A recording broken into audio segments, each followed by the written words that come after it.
Bienvenidos y bienvenidas al Simposio Internacional La Salud de la Mujer Climatérica como Prioridad, en conmemoración del Día Mundial de la Menopausia. En este simposio internacional tendremos como conferencistas al doctor Santiago Palacios, a la doctora Soledad Vallejo, al doctor Néstor Ciceles y al doctor Nilson Roberto de Melo. Como moderadores, al doctor Cuauhtémoc Celis y al doctor Alejandro Paradas. Este evento es organizado por la Federación Latinoamericana de Sociedades de Climaterio y Menopausia.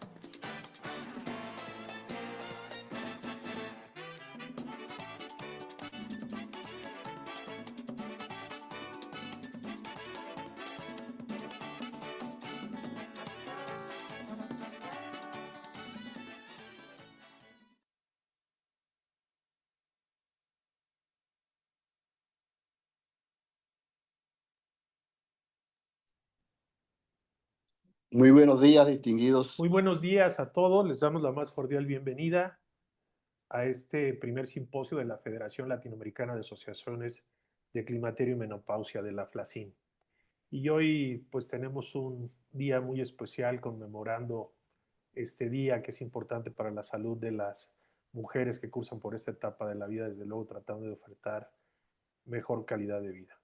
Hemos empezado con una canción muy destacada de la República Dominicana de merengue y quisiera darle la más cordial bienvenida al presidente, a este primer simposio, al doctor Alejandro Paradas Cava, y quien tendremos la oportunidad y el honor de escuchar para que modere a nuestros invitados, todos ellos amigos, conocidos, destacados, profesionales de la salud y particularmente en esta área.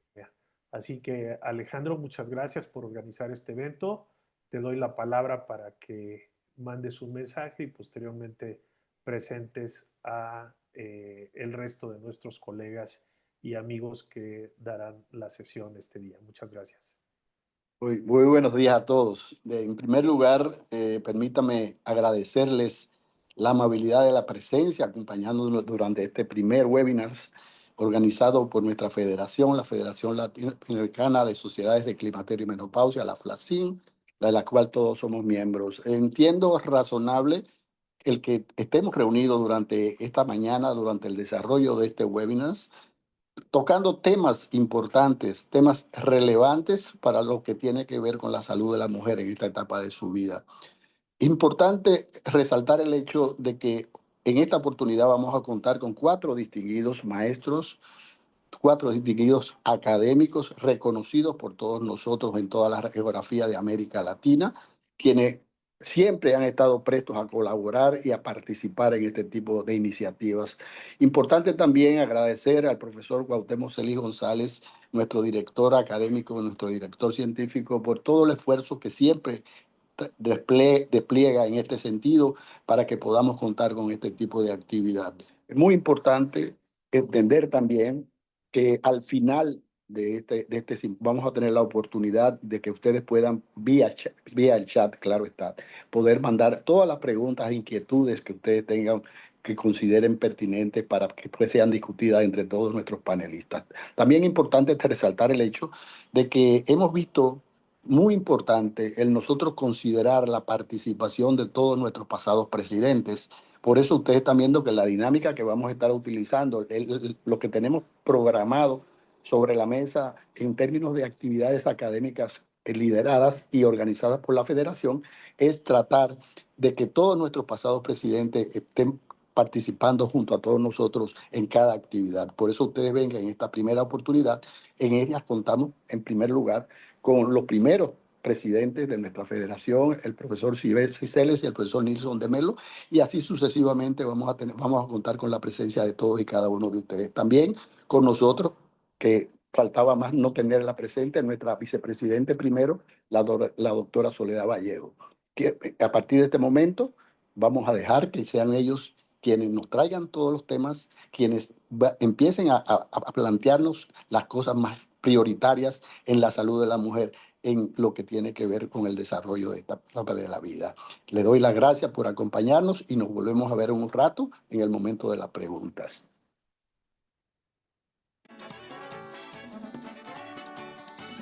Recibimos a nuestro primer conferencista, quien abordará el tema tratamientos no hormonales, nuevas alternativas para el manejo de la menopausia.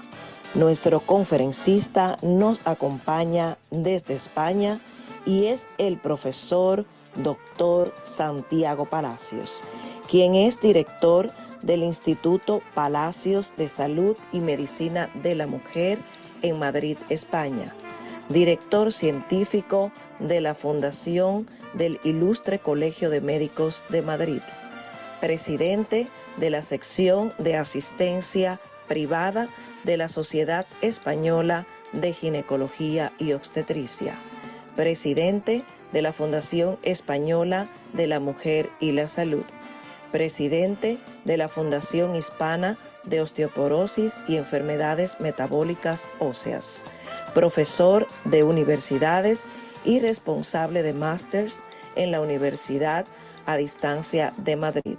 Ha recibido 2 reconocimientos de doctor honoris causa. Ha sido presidente de diversas instituciones. Con nosotros, el doctor Santiago Palacios. Hola a todos. La verdad es que es un placer estar en un día tan importante como hoy. Me acuerdo, fíjese ya los años, ¿no? Fue en el 10º Congreso de la International Menopause Society en Yokohama, en Japón. Era el día 18 de octubre de 1999, cuando el doctor Manuel Neves de Castro, profesor Manuel Neves de Castro, de Portugal, sugirió que por qué no hacíamos un Día Mundial de la Menopausia. Y entonces, bueno, todos nos miramos y dijimos, hoy está elegido este día por alguna enfermedad específica o alteración específica. Se vio que no y se decidió que el día 18 de octubre podía ser un día importante para nuestro mundo. Por lo tanto, es un placer y, cómo no, dar las gracias a Flasim y a todos ustedes por hacerme partícipe de este importante evento. Vamos al grano. 15 minutos. Los tratamientos no hormonales como una nueva alternativa para el manejo de la mujer menopáusica. No tengo intereses en este webinar, como saben ustedes, está hecho por la Flasim, luego por lo tanto no hay ningún interés específico. Miren, saben que los síntomas vasomotores son mucho más que los sofocos. Son sofocos, sudoración, palpitaciones, insomnio, parestesias, cefalea, vértigo, ansiedad, si me lo preguntan, taquicardias, un montón de cosas. Y que hoy los clasificamos en leves, moderados y severos. Saben además, y este me parece una diapositiva importante, que la duración es francamente alta. O sea, no son 2 años, muchas veces son 7 años y siempre lo repito, un 9% de nuestras mujeres sufren síntomas vasomotores moderados o severos hasta los últimos días de su vida y por lo tanto tiene unas consecuencias importantes. Y además, los síntomas vasomotores reflejan algo mucho más importante, la salud física, la salud mental, la calidad de vida e incluso ahora cada vez hablamos mucho más de la carga económica por la baja productividad de las mujeres que sufren síntomas vasomotores, porque claro, se duerme mal y se produce la cascada o el efecto dominó, estoy cansada, al día siguiente agotada, de mal humor, etcétera, etcétera. Luego, tema también importante para todos los gobiernos, más allá de la calidad de vida y de la salud. Hoy, y cada vez hablaremos más, estamos pensando que los síntomas vasomotores tienen tremenda repercusión cardiovascular. Sabemos que en el momento del síntoma del sofoco, del bochorno, se produce una suelta tremenda de catecolaminas que dañan el endotelio vascular y que además lo que producen es una disminución del óxido nítrico del endotelio, produce una suelta de factores proinflamatorios y de interleuquinas que dañan el endotelio.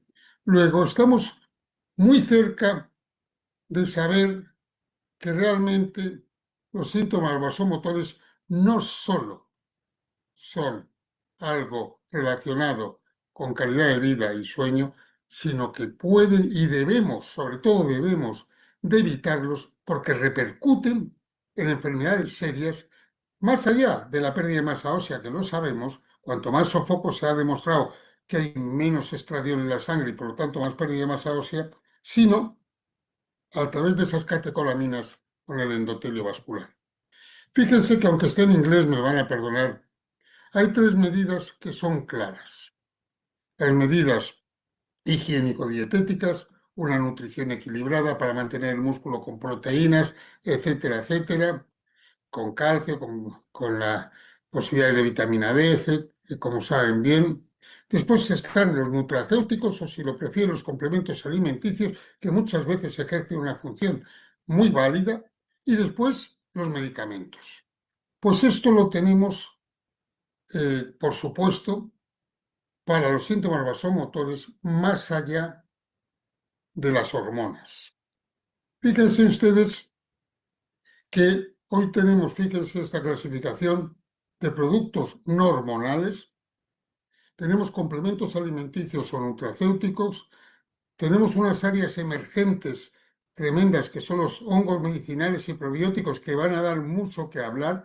No voy a especificar porque solo tengo muy poco tiempo. Y los medicamentos emergentes que ya están preparados y de los que voy a hablar más.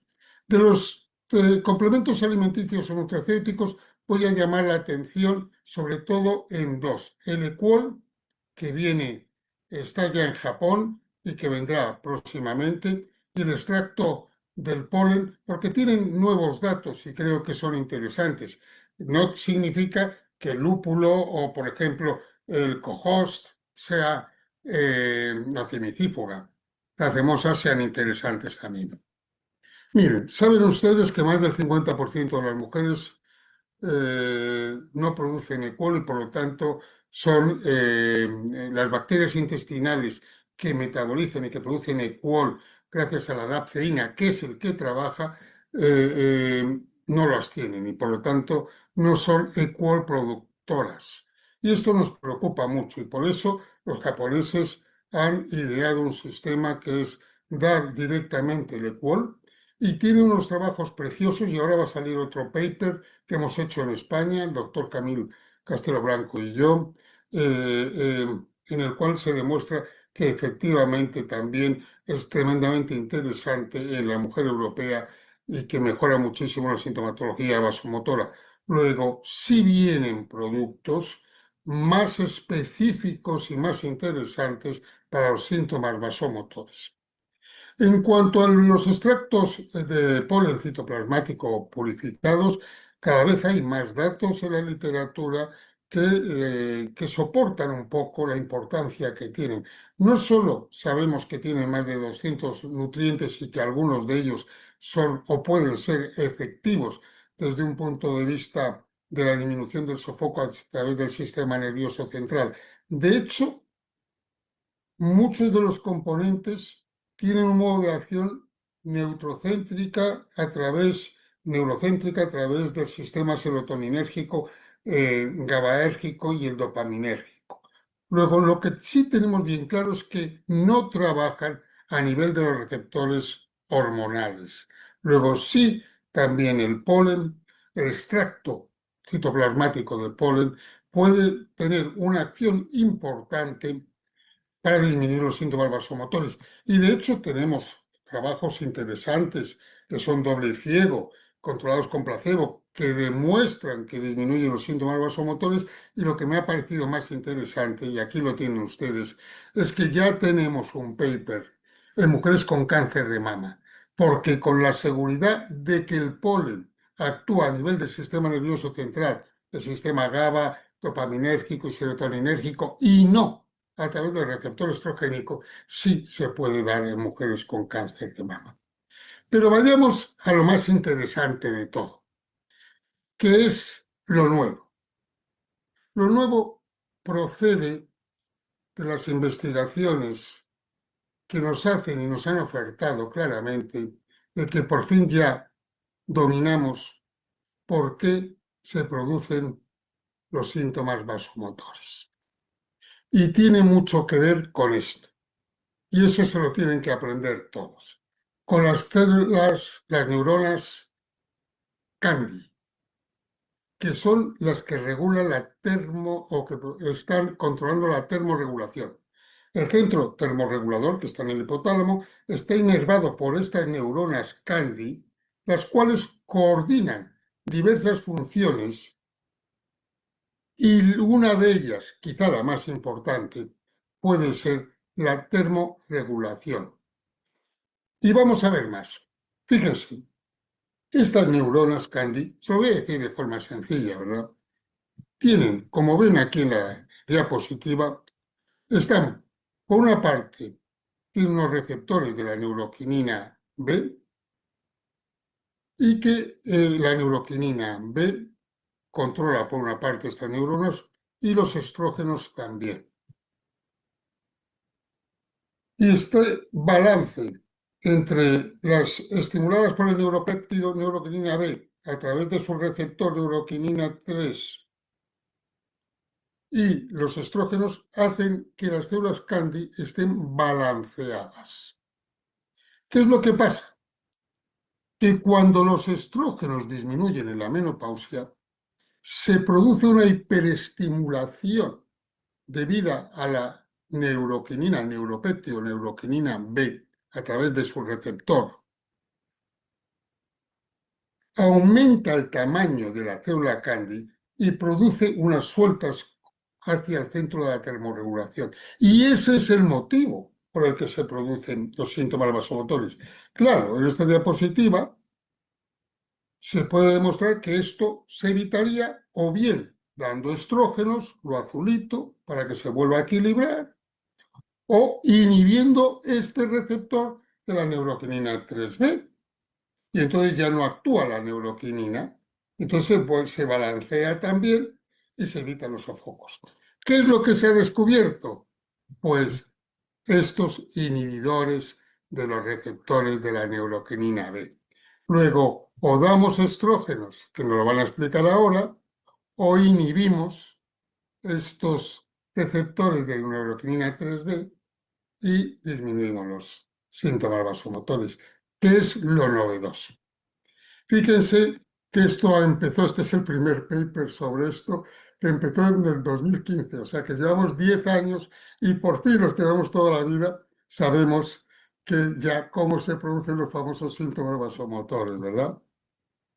Y hay muchos motivos para dar estos tratamientos porque no podemos dar hormonas, ¿no? Eh, por seguridad, por cáncer de mama en pacientes con cáncer de mama reciente, neoplasias dependientes de estrógenos, sangrados genitales no diagnosticados, trombosis venosas, enfermedad arterial trombótica activa, hipertensión no controlada, enfermedad hepática activa, porfiria cutánea, en fin, y la que no le da la gana tomar terapia hormonal, ¿no? O sea que, por lo tanto, hay muchas indicaciones. Les voy a hablar de los dos que hay. Uno ya está en el mercado y los llevamos usando en España 2 años con unos resultados bárbaros y otro va a venir próximamente. Uno es el fezolinetan, que es el que está comercializado en Europa, en Norteamérica. Ustedes ya lo tienen en algún país, en México, lo van a tener ahora en Colombia, o lo tienen ya. Es un antagonista selectivo del receptor de neuroquinina 3, lo que les he contado de la célula Candy, ¿verdad? Tiene muchos estudios, 11 estudios fase 1, 3 estudios fase 2, 6 estudios fase 3. Les voy a demostrar rápidamente una que aquí los tienen. La dosis, aunque es de 45 miligramos, aunque también en un momento dado en algunos ensayos se hizo con 30 miligramos, pero la que se utiliza, la única que está en el mercado, es de 45 miligramos de fezolinetan. Aquí lo tienen. Las pacientes pues, fueron mujeres entre 45 y 65 años, típicas con síntomas vasomotores moderados severos. Y fíjense, clarísimamente la semana 4 y la semana 12, tanto en el Skylight 1 con el Skylight 2, con el sumatorio de ambos, el análisis de ambos, fue tremendamente significativo la eficacia. No solo de la severidad, sino de la frecuencia, como ven aquí. El típico estudio bien realizado, randomizado, doble ciego, etcétera, etcétera, que demuestra que 45 miligramos de fezolinetan disminuye de una manera importante los sofocos moderados severos, la frecuencia y la severidad. Y qué bonita esta diapositiva. Y esta es para mí, me encanta. Tan rápido, fíjense esta línea, como el primer día. Ya saben que la terapia hormonal trabaja a través de un sistema genómico, tiene que mandar mensajes de RNA mensajero para que se produzcan cambios en las proteínas, etcétera, etcétera, para evitar los síntomas vasomotores, y eso tarda 3 semanas, 4 como poco. Y aquí, desde el primer día que bloquea los receptores de la neuroquinina 3, los receptores de la neuroquinina 3B, realmente se produce un efecto fantástico.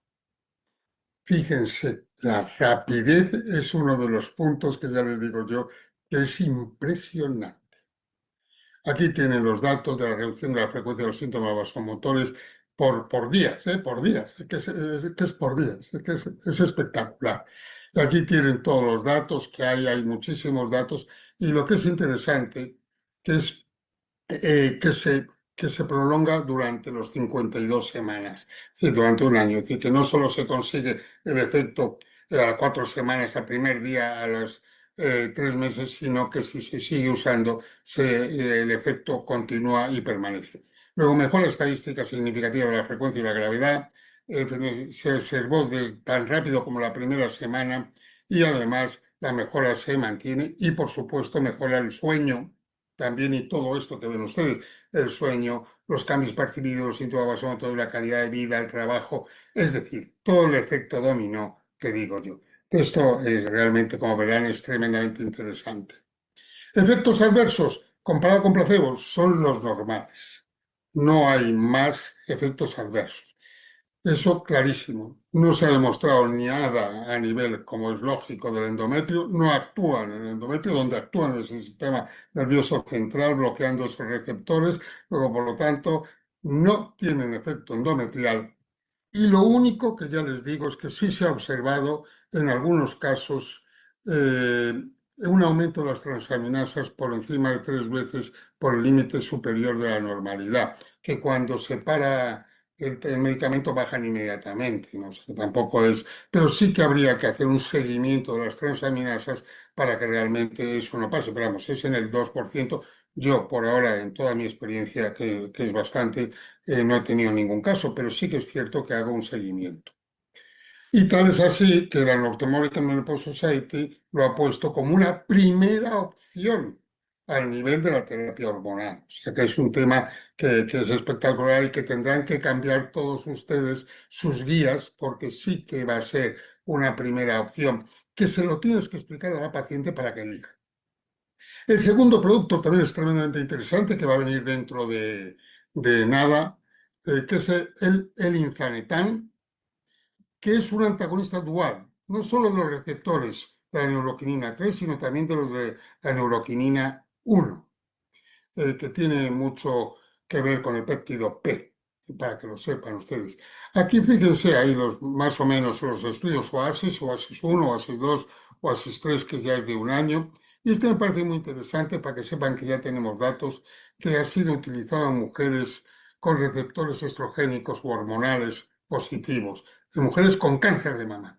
Es decir, ya tenemos una fase 3 de un antagonista de dual de los receptores de neuroquinina K1, de neuroquinina 1 y neuroquinina 3 en mujeres con cáncer de mama activo hormonodependiente.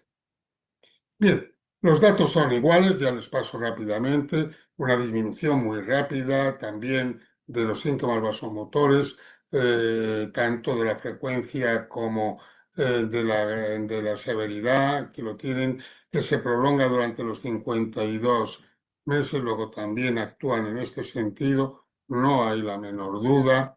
Se ha visto, y este es muy interesante, en la mujer del cáncer de mama la misma efectividad, o sea que ya tenemos un estudio con un fármaco, un medicamento no hormonal que se puede dar en las mujeres con cáncer de mama y que disminuye los síntomas vasomotores.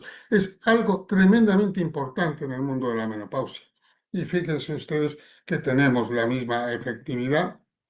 No se ha visto en este caso aumento de las transaminasas, de la alteración hepática, pero bueno, están dentro de la familia y el englobe de estos productos y no ha habido efectos secundarios igual que el placebo, luego por lo tanto no es un tema importante. Quiero con esto finalizar. Señores, seguimos teniendo lo que hay que hacer a una paciente que te llega de 50 y tantos años con síntomas vasomotores, moderados severos. Primero decirles las reglas importantes de higiene, medidas higiénicas y de avistamiento, de no tomar alcohol, de no tomar estimulantes, de los sofocos, de la ropa que se tienen que poner, del clima en su casa, de los cambios de temperatura, ya lo saben ustedes, además de una buena dieta. Y después explicarles que tenemos productos naturales, o si lo prefieren ustedes, complementos alimenticios, que pueden a lo mejor utilizarse durante 3 meses para ver el efecto que pueden tener y si no, acoplarles, sumarles o cambiarles a un medicamento. Y que hoy por hoy tenemos que explicarles que medicamentos, en los casos de síntomas vasomotores moderados o severos, los tenemos hormonales y no hormonales. Es nuestra obligación explicárselo y que ellas elijan, o tú le das la indicación dependiendo, como he dicho antes, de pacientes en el que no se debería de dar, por ejemplo, hormonas, o en pacientes que a lo mejor le tienes que indicar las hormonas por otros motivos más allá de los síntomas vasomotores. Y yo creo que con esto he completado todo lo que me habían pedido y ha sido un placer estar con todos ustedes. Gracias y un abrazo grande. Recibimos a la doctora María Soledad Vallejo, quien nos acompaña desde Chile y abordará el tema terapia hormonal, eficacia, seguridad y personalización del tratamiento. La doctora María Soledad Vallejo tiene posgrado en la Universidad Central del Ecuador, diplomado en la Pontificia Universidad Católica de Chile, ginecóloga clínica en Quilín, Universidad de Chile, es secretaria de la Sociedad Chilena de Climaterio, se graduó de ginecóloga en la Universidad Católica de Cuenca, tiene especialidad en atención clínica e investigación y es miembro de la Sociedad Chilena de Climaterio y de la Sociedad Chilena de Osteología y Metabolismo Mineral.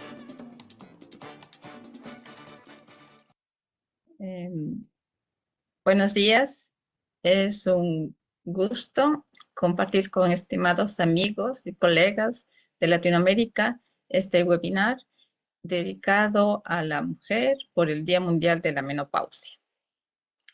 A continuación voy a compartir pantalla. Hablaremos sobre la terapia hormonal, su eficacia, seguridad y la personalización del tratamiento. Recordemos que en 1940 se inicia el uso o la FDA aprueba el uso de los estrógenos conjugados equinos como tratamiento, ya que anteriormente se usaba la orina de mujeres embarazadas y el costo era muy elevado. Entonces, con la extracción del estrógeno de la orina de las yeguas preñadas, pues se abarata el precio y se inicia la era de la terapia. Pero es hasta 1968 cuando Robert Wilson publica el libro de Femenina Forever, en el que dice que para que la mujer esté siempre hermosa, saludable y sana, debe usar hormonas, que se inicia el boom de la terapia hormonal. Esto dura poco, porque en el 70 más o menos se ve que si solo usabas estrógeno, pues había una mayor incidencia de cáncer de endometrio. Se soluciona después añadiendo progesterona. Y luego comienzan muchos estudios observacionales, como el de las enfermeras, en el que dice que la terapia hormonal tiene efectos positivos. Y se llegó en la década de los 90, pues fue una de las prescripciones más altas en los Estados Unidos, la terapia hormonal. Sin embargo, la felicidad duró poco y cuando justo iban a celebrar los 60 años del uso del Premarin, pues se publica el WHI y la terapia hormonal sufre una caída increíble en su uso, que han pasado más de 20 años y todavía no se ha logrado recuperar. Entonces, recordemos que en el 2000, el consenso de la Sociedad Norteamericana de Menopausia nos dice que la terapia hormonal es el tratamiento de elección para los síntomas vasomotores, que te protege o hay una prevención en el riesgo cardiovascular, que previene la osteoporosis, y el esquema más usado pues era el estrógeno conjugado equino y la medroxiprogesterona. Y después del WHI vemos cómo hay una disminución increíble de la prescripción de un 40% a apenas un 4,5% y actualmente se da un 5 o 6% de prescripción de terapia hormonal. Y lo más llamativo es que la principal causa de la no prescripción es que los médicos no estamos prescribiendo terapia hormonal. Sin embargo, nosotros vemos que la prevalencia de síntomas climatéricos en Latinoamérica, a diferencia de lo que siempre se pensó que era el bochorno, el síntoma más frecuente, nosotros en un estudio multicéntrico encontramos que la principal molestia a nivel en la menopausia eran los dolores osteoarticulares, con un 63% de prevalencia, el cansancio, los cambios de ánimo, problemas del sueño, irritabilidad, bochornos y también molestias urogenitales. Esto aplicando la escala MRS que está validada en la mayoría de países de Latinoamérica. Y un síntoma que actualmente está cobrando bastante importancia y se le ha descrito como la niebla mental, pues son los cambios cognitivos que se presentan en la mujer durante la peri y la menopausia. El hecho, por ejemplo, de que se te olvidó las llaves o estás en una conversación y no te acuerdas, tienes la idea, pero no sabes quizás cómo expresarla. Sin embargo, estos cambios no se deben confundir con la menopausia, con la demencia, ya que un diagnóstico de demencia es muy raro antes de los 64 años y que la niebla mental no necesariamente si tienes estos olvidos, esta falta de concentración, quizás no es que ya sea un factor de riesgo o que estés en riesgo de desarrollar demencia. Es solo debido a los cambios en las fluctuaciones a nivel de los estrógenos. Y es así que después del WHI, las distintas sociedades dedicadas a la menopausia, y entre ellas la Federación, nuestra sociedad, la Federación Latinoamericana de Sociedades de Climaterio y Flacin, participa de este consenso en el que dicen que definitivamente la terapia hormonal continúa siendo el tratamiento más eficaz para el tratamiento de los síntomas vasomotores y el síndrome genitourinario de la menopausia, y que la terapia, incluida la tibolona y los estrógenos conjugados más el base de oxígeno, sirven para la prevención ósea en la mujer posmenopáusica, y que la terapia hormonal es el único tratamiento que ha demostrado una reducción de la fractura en la mujer posmenopáusica. En el mismo estudio WHI, podemos ver que tanto a nivel de cadera, de columna vertebral y otras fracturas, pues hubo una reducción del 34% en las usuarias de terapia hormonal. Y en el 2022, la NAMS nos dice en su position statement que la terapia sigue siendo el tratamiento más efectivo para los síntomas vasomotores, el síndrome genitourinario, y que ha demostrado prevenir la pérdida ósea y fractura. Sin embargo, los riesgos de esta terapia van a ser diferentes de acuerdo al tipo de dosis, la duración, la vía de administración, cuándo iniciamos y si usamos o no con qué tipo de progestágeno. Por lo que recomienda que el tratamiento debería ser individualizado usando la mejor evidencia posible para maximizar los beneficios y disminuir los riesgos. Y en cuanto a la seguridad de la terapia hormonal, hay varios aspectos que tenemos que considerar. Primero, el riesgo de trombosis. Sabemos claramente, ahora está demostrado que con la vía oral, pues se altera a nivel hepático, hay mayor riesgo de hipercoagulabilidad y mayor riesgo de enfermedad cardiovascular, stroke o trombosis, y que no sucede esto con la vía transdérmica, ya que se evita el paso hepático y entonces no hay este riesgo. Está demostrado incluso, salió hace muy poco tiempo, hace unas semanas, que incluso hicieron un seguimiento en mujeres que tuvieron un antecedente de trombosis y usaron terapia transdérmica, no hubo mayor incidencia ni recurrencia de un evento trombótico. Entonces, cada vez está más demostrado que la terapia transdérmica, al evitar el paso hepático, evita el riesgo de trombosis. Y que también tenemos que recordar que el riesgo de trombosis no solo es por el estrógeno, sino que también el efecto de los progestágenos es diferente. Y aquí podemos ver, por ejemplo, si el riesgo de trombosis con el estrógeno oral es un 4.2, si usamos progesterona natural micronizada, el riesgo es menos de 1, de 0.7. Si usamos una retroprogesterona como la hidroprogesterona, el riesgo es de 0.9, y no así si usamos derivados norpregnanos. Entonces es importante que también consideremos cuál es el estrógeno ideal que debemos seguir. Y en el 2023 se reúne el Comité de la Enfermedad Cardiovascular en la Mujer y el Colegio Americano de Cardiología, junto con ginecólogos, internistas y endocrinólogos, y para ponerse de acuerdo en el sentido de que la primera causa de muerte sigue siendo en la mujer la enfermedad cardiovascular, y que hacen como un llamado a que los ginecólogos, los médicos, analicemos y que de pronto en la mujer que está indicado recomendemos el uso de la terapia hormonal. Y esto es interesante porque en el 2002, Rousseau nos habla del riesgo cardiovascular en el WHI y se considera que el riesgo era de 1.29. Y el mismo autor acaba de publicar y hace un reanálisis de que en las mujeres jóvenes, en aquellas que estaban en la ventana de oportunidad, que es los primeros 10 años o antes de los 60 años, el riesgo con estrógeno solo es de apenas 0.85, y en la terapia combinada también el riesgo es apenas de un 0.84. Entonces se ve que el riesgo definitivamente es mucho menor en mujeres cuando se inicia la terapia hormonal en la ventana de oportunidad. El otro aspecto que siempre ha sido como el más temido, preocupado por tanto de las mujeres como de los médicos, pues el riesgo de cáncer de mama. Y sabemos hoy que este riesgo depende del progestágeno. En estos dos estudios, en el francés, por ejemplo, ustedes pueden ver que si usamos estrógeno y progesterona natural, el riesgo se mantiene igual a como si no usáramos terapia.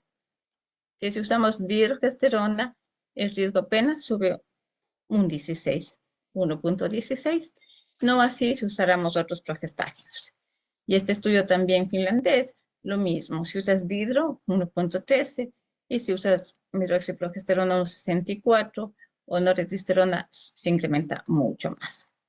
Pero lo más importante es esto, los estilos de vida. Es fundamental y este año, hoy se celebra el Día Mundial de la Menopausia, enfocado al estilo de vida, que es lo más importante. La terapia es útil, es necesaria, pero el estilo de vida es uno de los pilares que debemos fomentar en nuestras mujeres.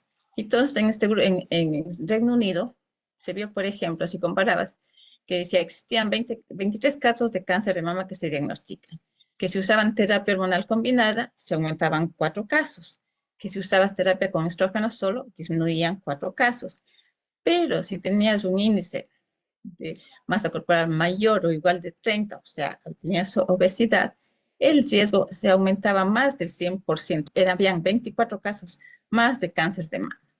También si ingeríamos 2 copas al día de alcohol, 5 casos más, anticonceptivos 4 casos más, fumadores 3 casos más, y que si hacíamos ejercicio por lo menos 2 horas y media a la semana, se disminuían 7 casos. El gran problema actualmente es la obesidad, y si logramos conseguir disminuir esto, pues vamos a disminuir el riesgo de cáncer de mama. Otro aspecto importante que también se vio que tiene que ver es que con el riesgo de Alzheimer, pues disminuye si usamos, aquí dice, cualquier tipo de terapia hormonal. Y el año pasado, pues se publica este estudio que lo importante, si bien es cierto, es observacional, el punto fuerte es que fueron 10 millones de mujeres que fueron seguidas durante 14 años y que se vio que definitivamente el riesgo con el uso de estrógeno solo, pues se vio que había menor mortalidad, menor cáncer de mama, menor cáncer de pulmón y todo como ustedes pueden ver. Y también con el riesgo con la combinación de estrógeno y progestina, pues si bien es cierto que hubo un pequeño mayor riesgo de cáncer de mama, este variaba de acuerdo a la dosis, a la progestina, perdón, o si la vía que estábamos usando. Entonces esto fue como un llamado a que definitivamente la terapia se puede continuar usando en mujeres mayores, incluso de 65 años.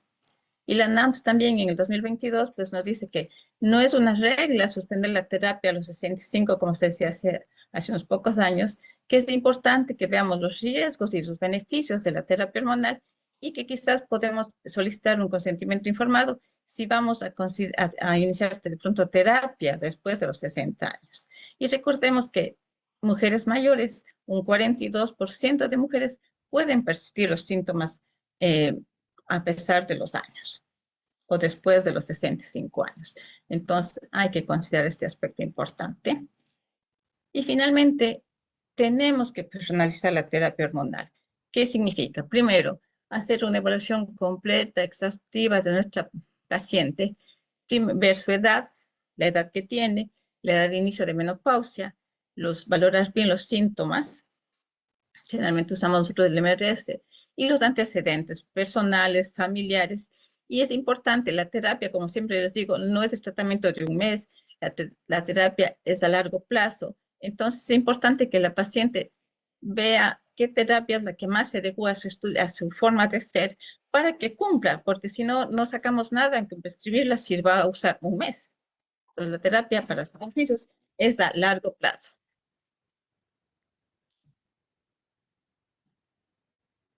Y cuando pensamos en valoración de riesgo cardiovascular en mujeres que quizás tienen riesgo o que quizás tenemos que usar tal vez o vamos a iniciar tardíamente la terapia, ¿qué evaluamos? Primero, generalmente esta evaluación del riesgo es bastante práctica, usted lo puede descargar en su celular, la llena, son varias preguntas bastante valoramos los factores de riesgo, si es diabético, si es hipertenso, la presión, los valores del perfil lipídico, en fin, y te sale un factor de riesgo ahora 5, como vamos a ver después, o entre 5 y 10 o más. Y otra que podemos hacer es ecografía carotidia. Y vamos a medir el grosor de la arteria carotidia. Y en las pacientes que podamos hacerlo, que tienen ciertas ya patologías previas, sería ideal hacer una determinación de calcio coronario y ver el riesgo cardiovascular. Si no tiene, de acuerdo a esa clasificación de Axton, pues si no hay calcio a 0, de 1 a 100 es una leve clasificación, 100 a 300 es un riesgo moderado, y más de 300 prácticamente es un riesgo elevado. Y algo que nos ha ayudado mucho son los criterios de elegibilidad de la terapia hormonal, que fue elaborado por la Asociación Española para el Estudio del Climaterio de la Menopausia, en el que uno puede también valorar y se puede bajar en su celular y incluir los datos y ver en qué grado o qué nivel de riesgo tiene su paciente para iniciar la terapia hormonal. Entonces, realmente actualmente son muy pocas las contraindicaciones absolutas de terapia, y así que esta es una gran herramienta para valorar esos riesgos. Entonces, los beneficios de la terapia de la ventana de oportunidad son múltiples, ya sean a nivel de, por ejemplo, disminución de la mortalidad, de enfermedad cardiovascular, la presión, mejora la función endotelial, el estrés oxidativo. Se han visto que muchos efectos positivos. Sin embargo, se necesitarían estudios controlados, randomizados, grandes, que son difíciles de hacer. Pero la tendencia es que la terapia hormonal usada adecuadamente tiene más beneficios que riesgos. Y como les decía, si hacemos esta evaluación del cardiovascular, pues decimos, si tiene bajo riesgo, que serían las pacientes ideales, que tienen una menopausia normal, un peso normal, sin antecedentes, que hacen actividad física y ese calculador es de menos del 5%, damos terapia hormonal. Pero si hay, que son un grupo pequeño de mujeres, en cambio, las que tienen un riesgo ya como diabetes, hipertensión o son fumadoras, no está contraindicada la terapia 100%. La que está contraindicada, pues, es la terapia oral, pero la terapia transdérmica podemos usarla. Entonces, tenemos que valorar bien y recomendarla. Sabemos que en estas pacientes no vamos a recomendar, por ejemplo, si tienen triglicéridos elevados, no nos conviene la oral porque van a subir, pero la transdérmica sí podemos usarla. Y si este sería el grupo de mujeres con un riesgo entre el 5 a 10%, podemos usar terapia, no oral quizás, pero sí la transdérmica. Y en aquellas pacientes que tienen un antecedente más importante, trombosis, stroke o lo que sea, pues tienen un mayor riesgo, pero hay que ir hablando cada paciente. Y también se publicó en el 2024 este artículo, este editorial de Susan Davis, en que dice que hoy hay muchas opciones de terapia, como el estradiol transdérmico, la progesterona naturmicronizada, y que quizás es el momento en que deberíamos reanalizar y no cerrarnos tanto a que si ya pasó la ventana de oportunidad, no podemos hacer terapia. Si una paciente tiene una muy mala calidad de vida, si está pésimo, si está consciente de todas las cosas y nosotros les exponemos los beneficios y los riesgos que va a conllevar, pero si no hay mayor contraindicación, podríamos usar una terapia transdérmica a dosis bajas, quizás para que esa paciente viva bien, o mejore su calidad de vida. Entonces es importante considerar esos aspectos. No en todas, pero en algunas pacientes quizás podríamos usar terapia después o iniciar después de la ventana de oportunidad. Entonces, el tratamiento de la mujer es integral, no solo es la terapia, no solo es esto. Tenemos que ver a la mujer en un todo. Y una de las herramientas, como ya digo, útil para la mujer es la terapia hormonal, que definitivamente es el tratamiento más eficaz para los síntomas vasomotores, para el síndrome genitourinario de la menopausia, que no existe, que tenemos que pensar que la terapia no solo te mejora los síntomas vasomotores, o sea, o no solo es para el síndrome genitourinario, es un tratamiento que te va a ayudar en muchos aspectos. Esa es la gran diferencia. Y que definitivamente no hay un tiempo, no se puede poner un límite, es ideal en la ventana de oportunidad, pero no por eso, si persisten los síntomas, si la señora está muy mal, negar la oportunidad de probar con la terapia, indicándole obviamente haciendo las evaluaciones, como decía, previas, y ofrecer la terapia. Y que definitivamente, si la señora tiene 60 años, No es norma decirle, si terminó su edad, tiene 60, adiós terapia, porque perdió los beneficios que ganó. Solo lo retrasamos. Entonces la idea es que no, si está bien, ¿por qué la vamos a suspender? Y como decía, lo importante, personalizar la terapia. Valoramos riesgos, beneficios, cuál es la más indicada para cada mujer, para que esa mujer se sienta bien y pueda vivir muchos años con una buena calidad de vida. No podemos cambiar el envejecimiento, pero sí podemos hacer que ese envejecimiento sea de una mejor calidad. Muchas gracias. Recibimos al profesor Dr. Néstor Ciceles, quien nos acompaña desde Argentina y abordará el tema menopausia y corazón, nuevos datos sobre riesgo cardiovascular en la mujer. El doctor Néstor Ciceles es profesor consulto de ginecología de la Universidad de Buenos Aires, Argentina, presidente honorario de la Federación Latinoamericana de Sociedades de Climaterio y Menopausia. Es miembro del Comité Ejecutivo de la Sociedad Internacional de Ginecología Endocrinológica. Es académico correspondiente extranjero de la Academia Nacional de Medicina de la República de Uruguay.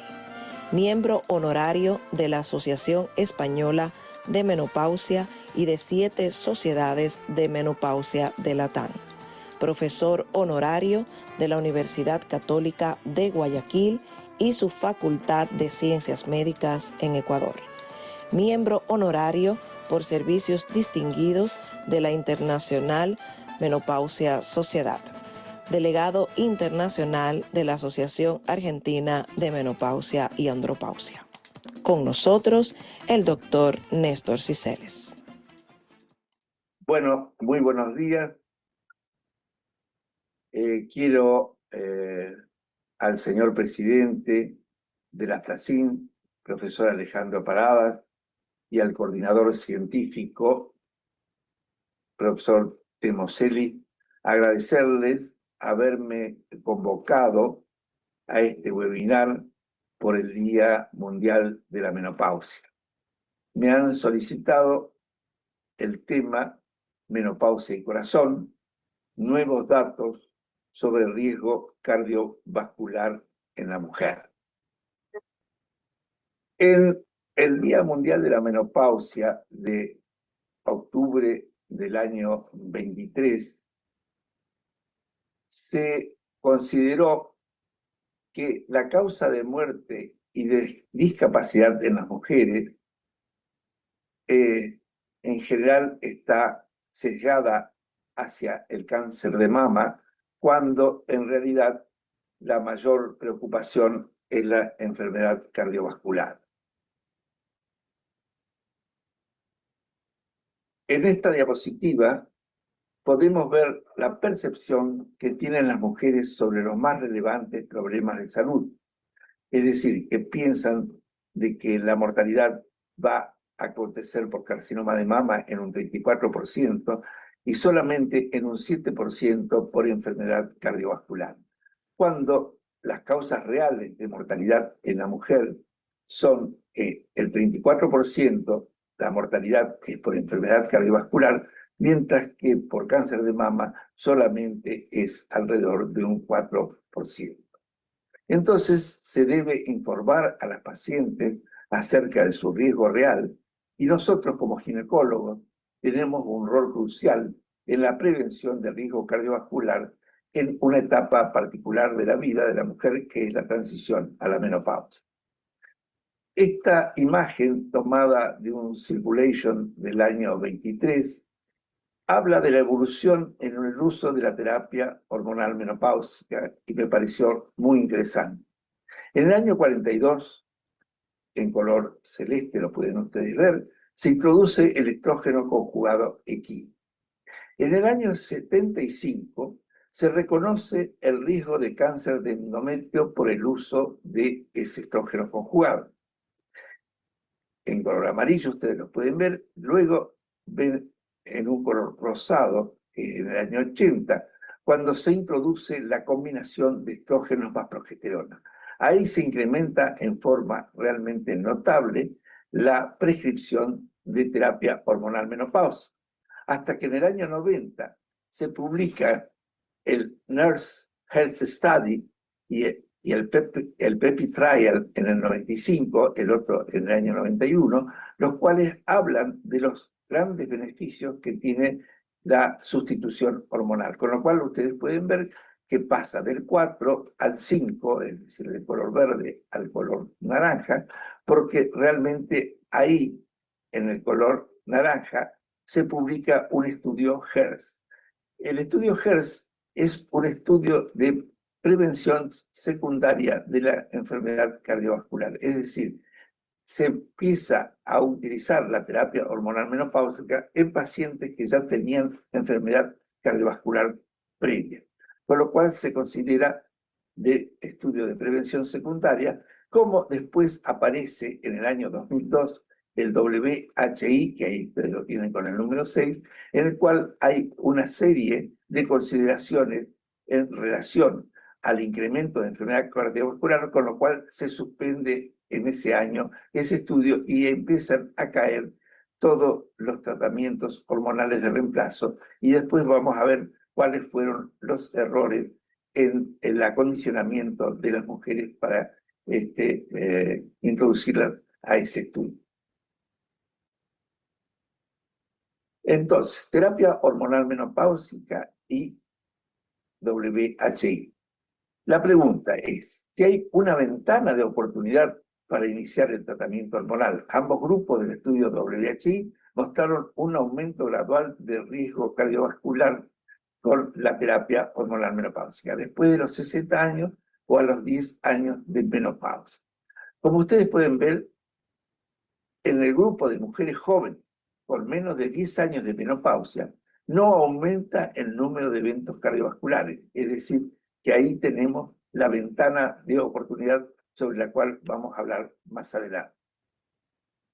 Pero en mujeres con más de 10 años de menopausia, como marcan las flechas rojas, hay un aumento de los eventos cardiovasculares. Entonces, ya estamos observando el momento y la oportunidad de iniciar los tratamientos hormonales en las mujeres en su menopausia, que es cuando se indica la ventana de oportunidad, que es la que hemos visto previamente.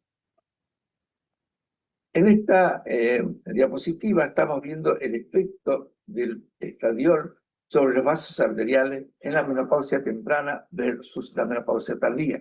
Es un estudio de Michael Mendelssohn y colaboradores de Tufts University en los Estados Unidos, en el que muestran que en la menopausia temprana cuando se utiliza el tratamiento hormonal, hay aumento de la vasodilatación, disminución de los factores inflamatorios, como ustedes pueden ver el vaso limpio, y una disminución de progresión de la lesión aterosclerótica.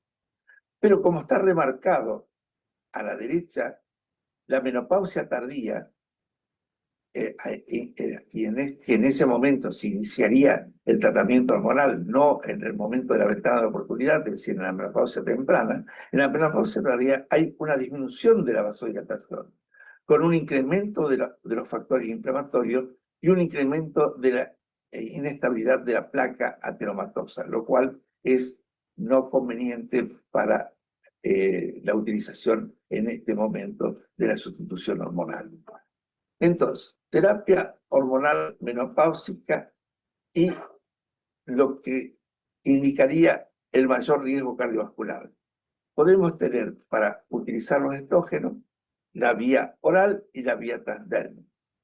Como vemos, la vía transdérmica tiene la ventaja para la salud cardiovascular de que puede ser utilizada en pacientes con hipertrigliceridemia, en pacientes que tengan una hipertensión arterial leve, una diabetes mellitus y trombofilia. Es decir, que sería esta vía la vía más indicada para el uso de pacientes con alteraciones cardiovasculares. Acá vemos estrógenos orales versus estrógenos transdérmicos y efecto en el primer paso hepático. Como ustedes pueden observar, si damos estrógenos orales, va al aparato digestivo, del aparato digestivo pasa al hígado. Ahí el hígado, con sus enzimas, logra alterar a los estrógenos, por lo cual se da una disminución de los factores antitrombóticos, un aumento de los marcadores trombóticos, un aumento de la PCR, lo cual sería levemente deleterio y no aconsejable para pacientes que tengan alguna alteración de tipo cardiovascular.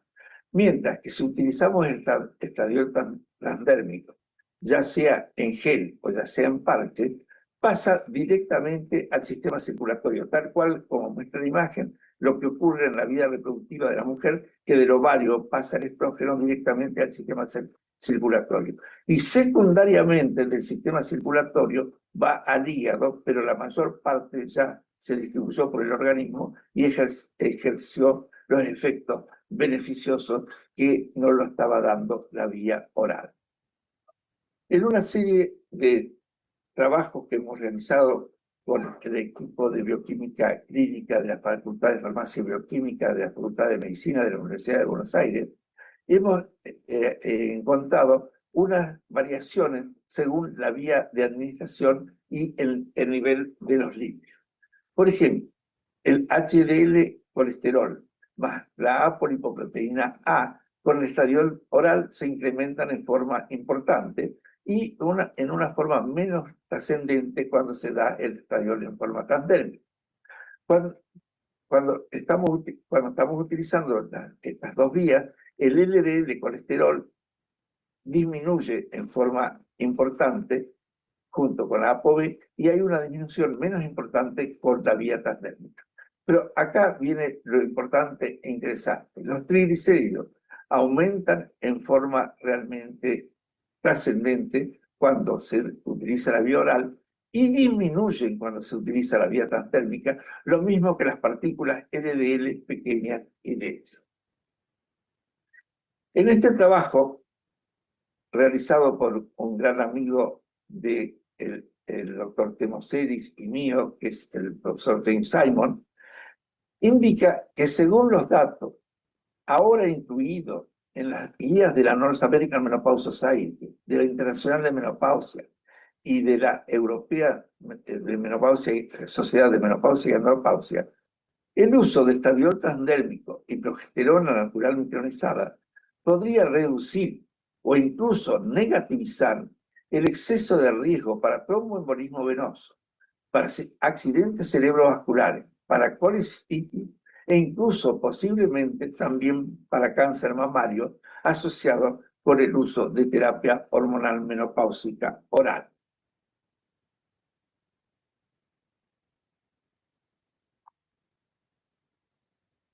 Entonces, el riesgo de enfermedad cardiovascular aumenta después de la menopausia. Nosotros los ginecólogos vemos a las mujeres alrededor de la menopausia. Esto lo dice un cardiólogo del Reino Unido, Peter Collins. Dice, los cardiólogos, en cambio, vemos a las mujeres mayores con la enfermedad cardiovascular ya establecida. Entonces, la prevención de la enfermedad cardiovascular en las mujeres se logra con una reducción temprana que está en nuestras manos de los riesgos y con cambios en el estilo de vida, peso y presión arterial. Y el profesor Peter Collins dice, es fundamental el trabajo en equipo entre ginecólogo y cardiólogo para lograr estos objetivos. Acá tenemos qué pasa con la terapia hormonal menopáusica y el sistema cardiovascular y según mecanismo de acción. En primer lugar, podemos ver que hay una disminución de la presión arterial. Hay una prevención de la acumulación de adiposidad central y visceral. Hay una mejora a la tolerancia a la glucosa. Y hay una reducción de los niveles de colesterol LDL y elevación del colesterol beneficioso HDL colesterol. Es una imagen realmente muy didáctica para indicar el mecanismo de acción de la terapia hormonal sobre el sistema cardiovascular. En el grupo Cochrane, que es una organización sin fines de lucro de investigadores de todo el mundo en ciencias de la salud y que van tomando diferentes trabajos en relación a un determinado tema. es decir, tiene un gran valor desde el punto de vista estadístico, y ellos indican en este estudio Cochrane de colaboración que las mujeres que iniciaron terapia hormonal menopáusica antes de 10 años de posmenopausia, tuvieron menor mortalidad, un riesgo relativo de 0,7, y de cardiopatía coronaria, un riesgo relativo de 0,52. Que la terapia hormonal, le encontraron también en este estudio colaborativo Cochrane, mejora varios aspectos del síndrome metabólico y reduce el riesgo de diabetes mellitus con un nivel de evidencia A, que es el máximo nivel de evidencia. Entonces, la American Association de Endocrinología y el American College de Endocrinólogos, en un position statement, hicieron una serie de recomendaciones. Rescaté una en relación al tema del que estoy ocupándome, que es el riesgo cardiovascular, y dice que el uso de preparaciones de estrógeno transdérmico en comparación con los orales puede considerarse con menor probabilidad de producir riesgo trombótico y quizás también menor riesgo de accidente cerebrovascular y enfermedad de las arterias coronarias.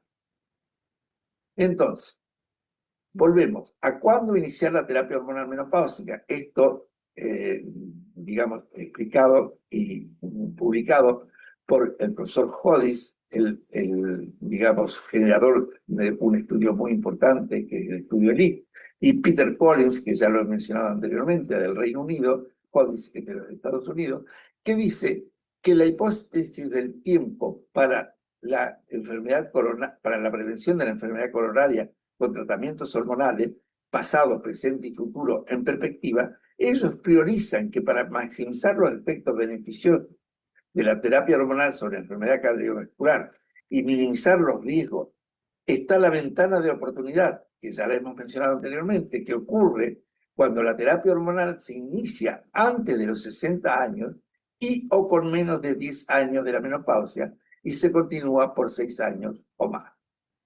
Como conclusión, se sigue debatiendo si la terapia hormonal menopáusica en relación a la salud cardiovascular es un riesgo o un beneficio. Y tenemos acá una serie de consideraciones de la International Menopause Society que habla sobre enfermedad cardiovascular y terapia hormonal. Los puntos claves para la International Menopause Society son que en mujeres antes de los 60 años y posmenopausia reciente y sin evidencia de enfermedad cardiovascular, el iniciar terapia hormonal estrogénica reduce la enfermedad cardiovascular y todas las causas de mortalidad. Tenemos un nivel de evidencia o grado de recomendación A, que, como les dije anteriormente, es el máximo grado de recomendación. Los datos de terapia hormonal menopáusica combinada, es decir, estrógeno progestacional en forma continua, son menos contundentes, aunque algunos regímenes parecen ser protectivos, como lo han demostrado los estudios Danis y Phillips, sobre todo el estudio finlandés de un investigador de gran cuantía, que es el profesor Tommy Nicola, que muestra esto, y el grado de evidencia y el grado de recomendación es como el anterior, el A. Recientes metaanálisis y los 13 años de seguimiento del WHI muestran una consistente reducción de la mortalidad en usuarios de terapia hormonal menopáusica. También acá el nivel de evidencia es A. Y no es recomendable iniciar terapia hormonal después de los 60 años solamente como prevención primaria de la enfermedad cardiovascular. También el nivel de evidencia es A. Bueno, rememoro una frase en una conferencia que di en FIGO World Congress en Kuala Lumpur en el año 2006, que finalicé mi comunicación diciendo que cada mujer es única y tiene su propio perfil de riesgo. Por lo tanto, la terapia hormonal menopáusica debía adecuarse al mismo y a su preferencia, ajustándose a la respuesta.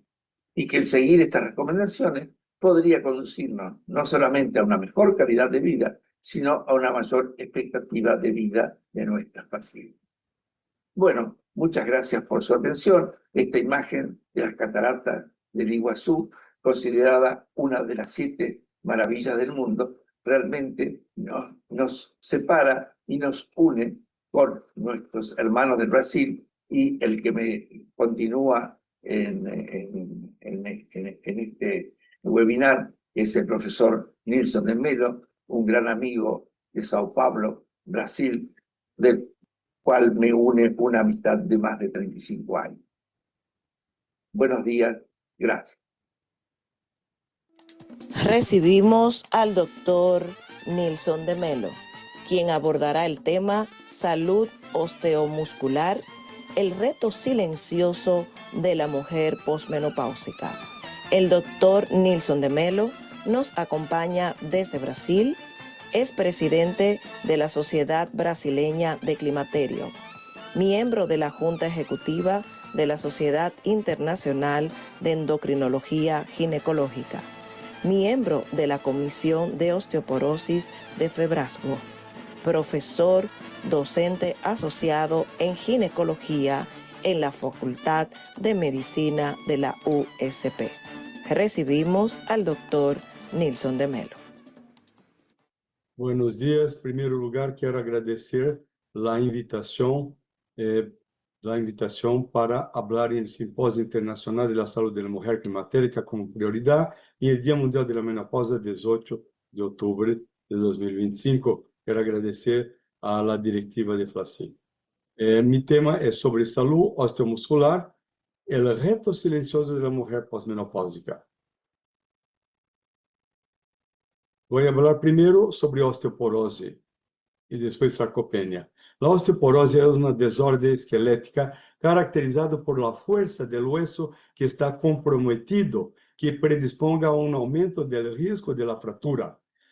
También la fuerza ósea primariamente refleja una integración entre la densidad mineral del hueso y la calidad del hueso, ¿no? Acá podemos mirar un hueso normal, una distinción muy grande sobre un hueso osteoporótico, ¿no? Una en cada 3 mujeres con más de 50 años terá una fractura osteoporótica en decorrer de su vida, y hay una pérdida del 20% por lo menos de la masa del hueso en los primeros 5 a 7 años después de empezar la menopausia. Las fracturas más comunes son la cadera, la columna vertebral y el puño, ¿no?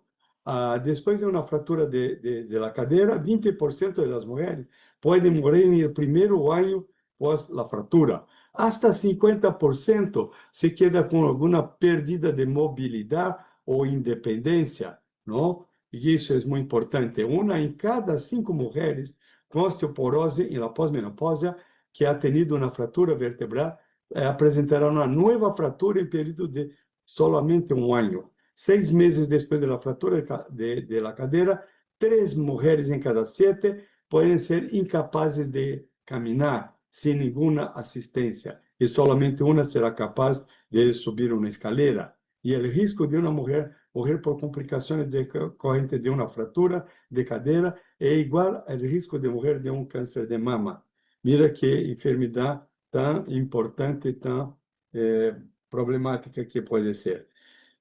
Acá tenemos una secuencia normal de la remodelación de hueso. Podemos mirar acá que la superficie de hueso está en descanso, pero los precursores de osteoclastos van a formar los osteoclastos y ese va a comenzar a hacer la reabsorción del hueso.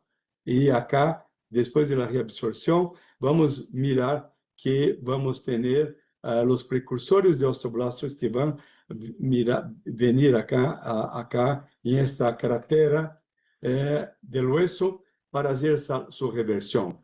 Ese proceso lleva 3 semanas. Y acá los osteoblastos van a formar el hueso de tal forma que vamos a tener también la mineralización. Y si todo eso está en equilibrio, la reabsorción va a ser igual a la formación del hueso. Y esa parte acá lleva 3 meses.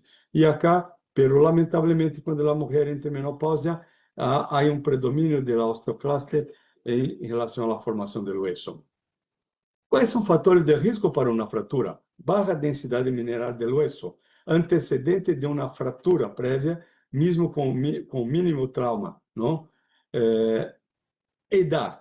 Quanto maior a idade, maior é o risco. E uma história familiar de osteoporose, 60% é determinada geneticamente. Como podemos fazer o diagnóstico de uma osteoporose? Por el aparato de densitometría del hueso, e aí vamos ter o T-score, que vai comparar a mulher com a mulher de 30 anos, que é o pico de massa do hueso, e o Z-score vai comparar as mulheres com sua própria idade, para mirar se pode ser uma osteoporose secundária. Acá são as indicações para a densitometria do hueso. Como temos pouco tempo, estou mostrando acá, pero não vou comentar isto. Quem tratar? As recomendações para manejo farmacológico da osteoporose pós-menopausa em homens maiores que 50 anos de idade está cá. Há que tratar quem tem uma fratura fragilidade, que é em la vértebra ou femoral. Quando se tem uma densitometria menor ou igual a menos 2,5 em fêmur ou la coluna, que seja esta isso é uma osteoporose. E quando ele fraqueja e com T-score entre menos 1,1 e menos 2,4, pero com o risco absoluto em 10 anos de fratura osteoporótica maiores do que 20%, o risco absoluto em 10 anos de fraturas da cadeira maior que 3%. Então, acá temos que tratar. Para quais são as diretrizes de tratamento da osteoporose? As novas diretrizes han proposto uma estratificação do risco, a indicação de terapia farmacológica entre fraturas depende do risco individual de fratura. Isso é muito importante. E o risco de fratura depende dos dados clínicos, do fraques, de uma fratura prévia e da densitometria do hueso. Pero o tratamento, como se vai fazer? Temos as intervenções não farmacológicas, como que pensar na gestão alimentar adequada de cálcio, por lo menos 1.200 miligramas de cálcio ao dia, exercício físico de preferência de carga e resistência, evitar o tabaquismo, o excesso de álcool, prevenção de quedas, que é muito importante, e as terapias complementares, como fisioterapia, equilíbrio postural, que é muito importante o equilíbrio, sim? Essa é a intervenção não farmacológica. E as farmacológicas? Vamos mostrar tudo isso daqui a pouco. Aí temos que pensar se a terapêutica de reemplaço hormonal, as substâncias que inibem a osteoclase e também os formadores do hueso. Começamos então com estrógeno. Temos que pensar primeiro com a terapêutica de reemplaço hormonal. Terapêutica hormonal de reemplaço, TRH, ou la tibolona, vai diminuir o risco de fratura vertebral, vai diminuir o risco de uma fratura de fêmur e vai diminuir o risco de uma fratura não vertebral. Por lo tanto, tem eficiência principalmente quando se entra em la menopausa, em los primeiros 5 anos da pós-menopausa, que a perda do hueso é bastante grande. A ação da TRH sobre as fraturas vertebrais de fêmur e não vertebrais, não? Acá podemos mirar também que denosumab e alendronato, ambos são muito eficientes para diminuir o risco de fratura. Ambos são inibidores da osteoclase, não? Isso é importante. Ambos são muito bons. Pero em la adesão ao tratamento com denosumab, ele leva uma nítida adesão ao tratamento, uma aderência ao tratamento muito melhor do que os bisfosfonatos. Podemos mirar tanto o primeiro quanto o segundo ano, não? Podemos mirar. Pero os bisfosfonatos têm uma vantagem sobre o denosumab. Quando se suspende a medicação, o bisfosfonato suspendendo a medicação, o hueso se queda totalmente incorporado com os bisfosfonatos e não vai permitir o osteoclasto fazer a reabsorção do hueso. Por lo tanto, vai permanecer por largo período de tempo. Pero vamos mirar o que ocorre com denosumab. Quando se para, seguramente não consegue inibir e el osteoclasto que vai fazer, vai começar a fazer a reabsorção do osso. Por lo tanto, esse é um efeito rebote. Por lo tanto, quando paramos de denosumab, temos que usar bisfosfonato por pelo menos ano. Qual é o melhor tratamento de TRH, denosumab ou bisfosfonato? Não? Acá vamos mirar a mulher em la premenopausia e mulher na pós-menopausia. Mulheres na premenopausia com denosumab ou bisfosfonato. Se tem uma história de fratura por fragilidade na coluna fêmur, bisfosfonato é melhor. Se há uma causa secundária para perda excessiva, tratar a causa secundária. Pero hay excepciones, si es por una quimioterapia inhibidor de aromatase o diabetes, es mejor bisfosfonato. Acá, denosumab o bisfosfonato para a mulher na pós-menopausia. Aí pode ser tanto TRH para ser bisfosfonato, uma mulher que tem baixo risco, mas uma mulher que tem risco alto, aí bisfosfonato é melhor do que denosumab. Não? Acá, para fazer término desta primeira etapa, que é da osteoporose, uma mulher com baixo risco que tem uma idade de pós-menopausia, sem fratura prévia, com T-score que é maior do que 2,5 e baixo risco de fratura por frax, seguramente vamos ter acá vai ser TRH, não? Não sei por que vai ser TRH. Mas se tem alto risco por lo tanto, com fratura prévia, ou T-score menor que menos 2,5, osteoporose, ou T-score com osteopenia e alto risco de fratura em frax, TRH, bisfosfonato e denosumab é possível. Mas se tem muito alto risco, anabólico seguido de antirreabsortivo. Não? Mudamos de tema agora com a sarcopenia. O que é a sarcopenia? É uma massa muscular baixa associado a uma força muscular baixa ou um rendimento baixo. Quando só tem uma massa muscular baixa, é uma pré-sarcopenia. Se está associado com um dos dois, é uma sarcopenia. Mas se tem os três itens, aí uma sarcopenia mais intensa. É caracterizada, por lo tanto, com uma redução progressiva e generalizada da massa muscular, da massa e força muscular, e aumenta o risco de desenvolver incapacidade física, má qualidade de vida, incluso morte. Quais são os impactos da sarcopenia na saúde e bem-estar da mulher? Perdida da massa magra, redução da força muscular, redução ou perdida da autonomia ou independência funcional, maior risco de enfermidades crônicas e alterações metabólicas, imunodeficiência, maior tempo de internação hospitalária, aumento de mortalidade general. Há que recordar que depois dos 50 anos, há uma perdida da massa muscular, em torno de 1 a 2% por ano. Em relação à força, essa diminuição todavia é maior, chega a ser 3% ao ano após os 60 anos. Isso vai fazer com que aumenta muito o risco de sarcopenia com o aumento da idade. Por lo tanto, o critério para diagnóstico de sarcopenia, massa muscular diminuída, associado à força muscular reduzida, ou a performance físico baixa, ou as três. Sim? Então, para diagnóstico, uma mulher com mais de 65 anos, medir a velocidade de marcha. Sim? Para caminhar demora mais do que 0,8 metros, mais do que 0,8 segundos por metro, ou o seguinte, medimos 10 metros. Se demora mais de 8 segundos, medir a força de pressão. Se a força de pressão, não? Quando te pega o hand grip, se está normal, sem sarcopenia. Se está baixa, medir a massa muscular. Pero se tem uma medida de velocidade baixa, aí se mede a massa muscular está baixa, sarcopenia. Se está normal, sem sarcopenia.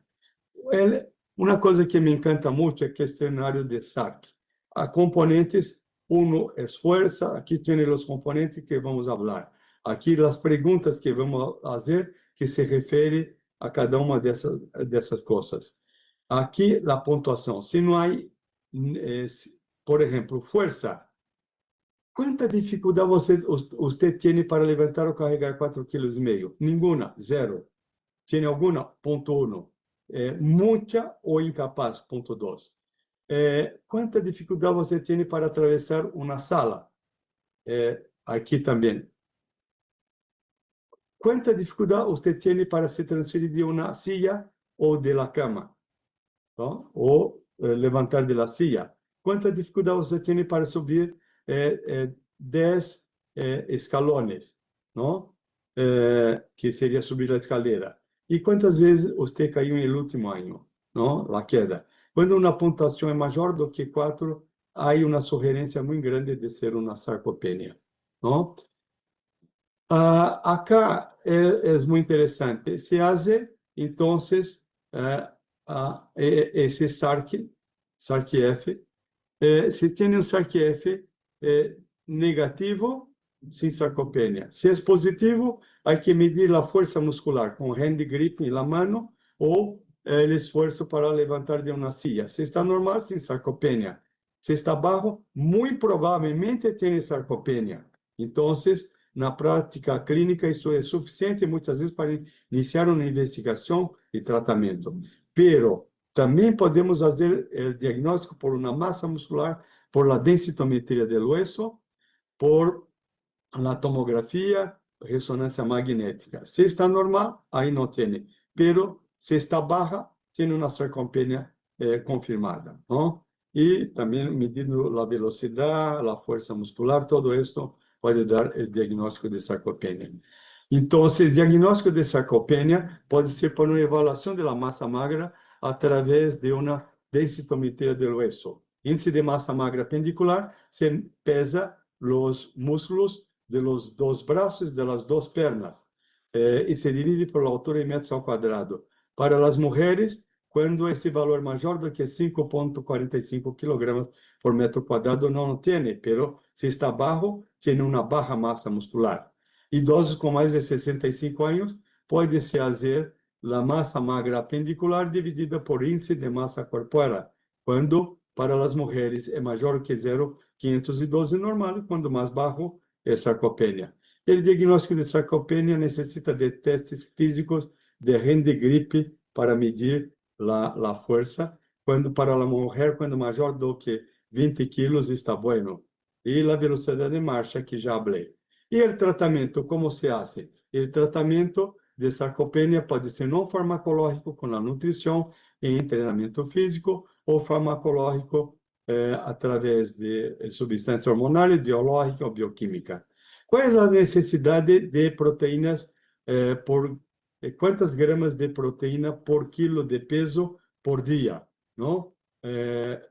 Es muy importante que sea entre 1,5 a 2, ¿sí? Y el anciano también muchas veces se habla en 1,2 a 1,5, pero creo que acá es mejor. Por lo tanto, si tiene 50 kilos, va a ser 50 vezes 1,5, 75 gramas ou 100 gramas, ¿sí?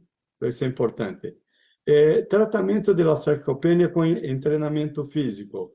Então, acá, exercício de resistência é a medida terapêutica mais eficiente para a prevenção e tratamento de la sarcopenia. E eles melhoram a massa muscular, melhoram a força e a resistência muscular. Isso é muito importante. Pero el tratamiento puede ser uno de los padrón oro, es hidroxibeta-metilbutirato, conocido por la sigla HMB. Hidroximetilbutirato es un metabólito activo de la leucina. La leucina es muy bueno para aumentar la masa del hueso. Ello es natural de las células humanas, encontra-se en el abacate, la toronja y el bagre, el pescado. Pero HMB é 200% mais potente que a leucina. Mecanismo anticatabólico é que ele aumenta a síntese proteica e diminui a degradação de proteínas. E ele estabiliza a membrana celular. Por lo tanto, ele atenúa el catabolismo de la proteína del muslo y estimula la síntesis de proteína del muslo. Pero para finalizar, tratamento, uma nutrição adequada, com consumo de proteína de alto valor biológico, como a leucina, a relação positiva entre a quantidade e qualidade de proteína ingerida e a manutenção da massa muscular. Recomenda-se ingesta diária de 1,10 a 1,5 ou de 1,5 a 2 por gramas por quilo por dia de proteína para a prevenção da sarcopenia. Atividade física adequada, dose de leucina de 4 gramas por ingesta por lo menos 3 vezes por dia, pero se foi ele HMB, ele é um modulador que contribui na manutenção da massa muscular esquelética com aumento na síntese e redução da degradação da fibra muscular, tendo recomendação para o tratamento da sarcopenia em la dose de 3 gramas por dia e seguramente manter el nivel de la vitamina D. Por lo tanto, la ingesta de vitamina D es muy importante. Muchas gracias por su atención.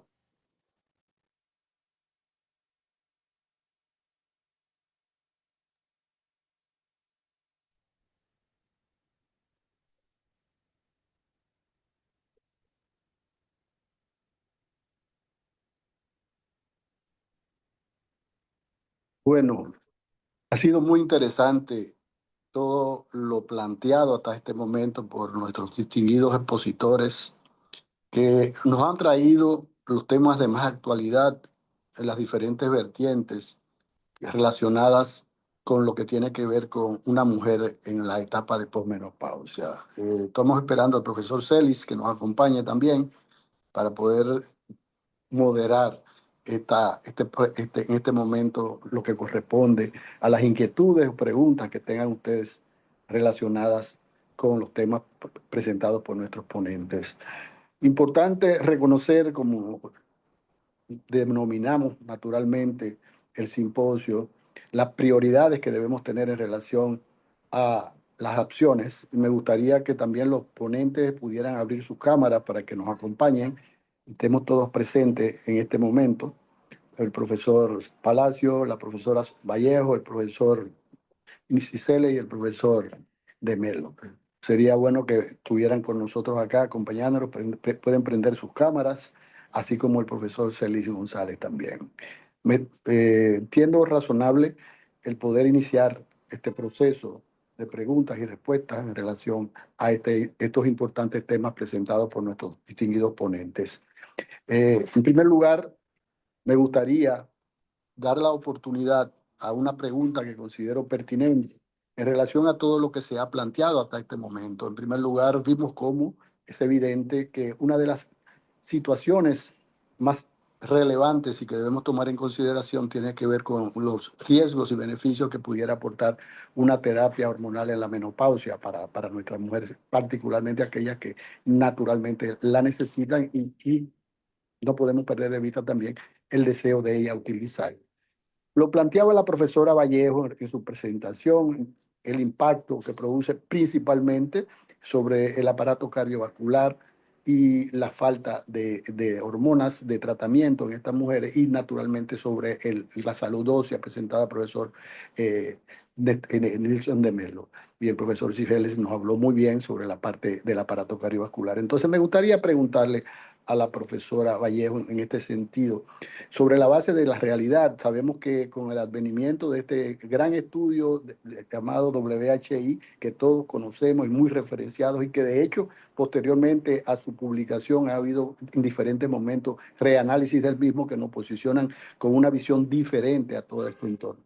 Me gustaría preguntarle a la profesora Vallejo en este sentido, reconociendo la realidad por efecto de este estudio, el gran abandono que hubo de la terapia por parte de las mujeres y la reducción importantísima de la prescripción por parte de nosotros los médicos. ¿Qué considera ella como pudiera ser el elemento primordial para nosotros poder de nuevo retomar este tema con los médicos, que los médicos retomen, valga la redundancia, la terapia, reconocido los efectos beneficiosos que tiene la misma para la salud de la mujer, particularmente en lo que tiene que ver con el aparato cardiovascular y lo que tiene que ver con la salud ósea, y naturalmente tomando en consideración lo planteado por el profesor Palacio en relación a las nuevas opciones terapéuticas que tenemos disponibles en este momento para poder tratarlas. ¿Qué considera usted, profesora Vallejo?